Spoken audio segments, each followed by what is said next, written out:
And it holds on to those territories, even though there was a United Nations resolution,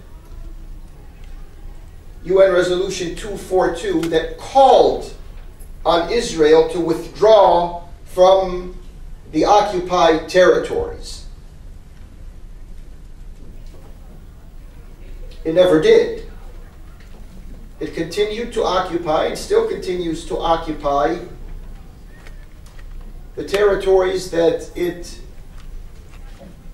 gained due to the 1967 war, with the exception of the Sinai Peninsula, because of what was called the Camp David Accords. In 1982, Israel invades Lebanon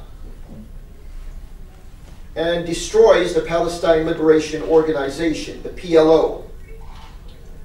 One of the highlights of that invasion of Lebanon was the Sabra and Shatila massacres, in which around 3,000 Palestinians, in 2 nights of bloody Israeli supervised policies executed by the Lebanese Phalange, killed cold-bloodedly around 3,000 Palestinians in 2 of the camps on the outskirts of the Lebanese capital, Beirut. In 1987, the Palestinians, under the circumstances that they found themselves in, launched their first Intifada, uprising. In 1993, the Palestinians and the Israelis signed what is called the Oslo Agreements. And these agreements were supposed to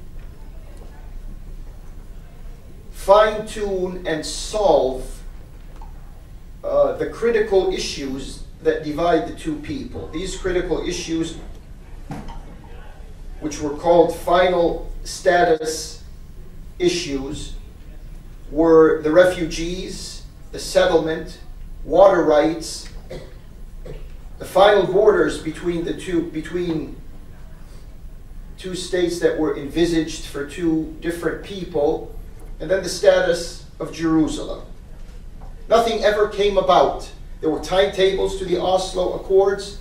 There was supposed to be somewhat of a finalization of what they agreed upon throughout those many years of United States shuttle diplomacy in the area, the Madrid conference that preceded that, the confidence-building measures that went into placing confidence on both sides of this issue, but nothing came of this. In 1995, the Prime Minister of Israel at the time, Yitzhak Rabin, said that, well, in effect, of course, I'm putting his ideas in other words. What he said was that the Oslo Agreements are not Holy Scripture, meaning that if we agreed on a certain timetable, we really don't have to meet that timetable. In the year 2000, there was an attempt at Camp David number 2. I think this is more or less within our memory range, at least most of us. And we remember that Yasser Arafat came to the United States along with Ehud Barak, the Prime Minister of Israel. At the time, President Clinton was in his final year as President of the United States. They had their meetings at Y River and in Camp David, and all of that came to naught. Nothing was accomplished.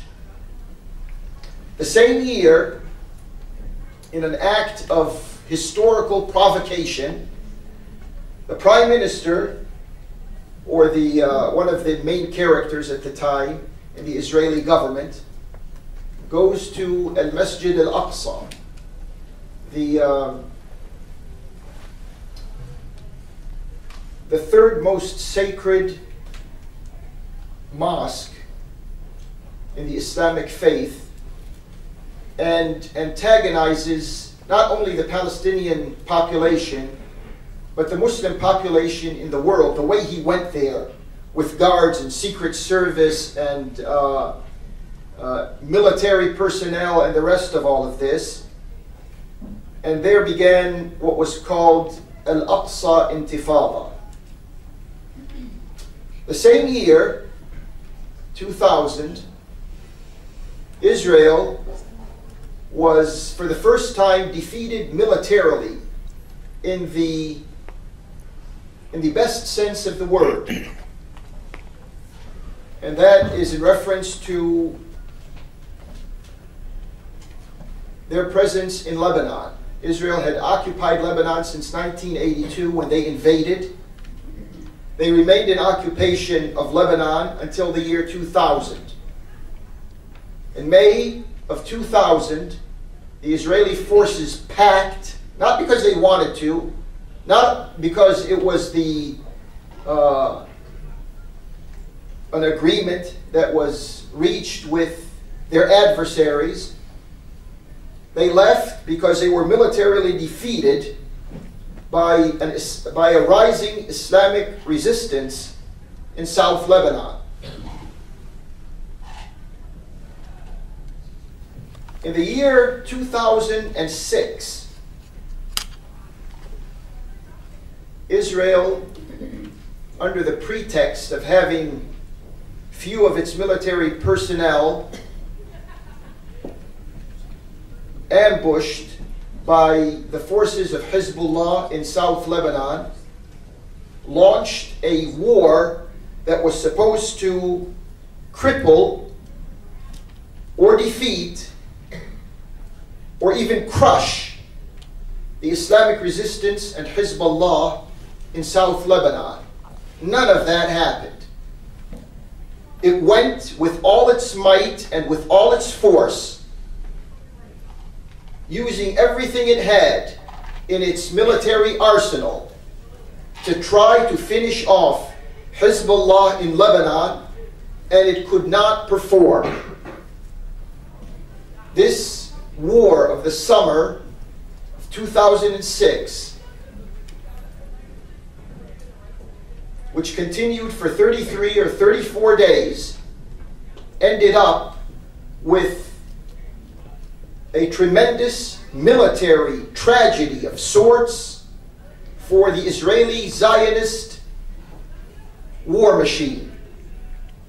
The reports that we meaning here, living in the West, that we were receiving from the mass media indicated that the Israelis suffered around 214 casualties in this war. I have information from